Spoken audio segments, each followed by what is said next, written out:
Itinuturing na isolated cases naman ng Philippine National Police ang magkakahiwalay na hostage-taking incidents sa bansa. Ang mga insidenteng ito ay naganap mula January 20 hanggang February 18 sa Maynila, Batangas, Rizal at Digos City. Ayon kay PNP Chief General Romel Francisco Maripil, nailigtas ang lahat ng biktima at naaresto ang mga suspect dahil sa mabilis na pagrespondi at husay sa crisis management ng mga pulis. Bagamat seryoso anya ang mga insidenteng ito, hindi ito sumasalamin sa pangkalahatang sitwasyon ng peace and order sa bansa. Tiniyak ni General Marbil na mananatiling alerto ang PNP sa pagprotekta sa publiko at pagpapanatili ng kapayapaan sa bansa.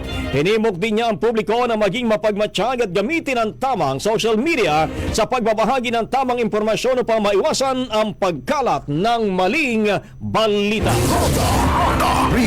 Ang bahaging ito ay hatid sa atin ng Maxan Mangosteen Santon Coffee. Max Healthy, Max Sarap.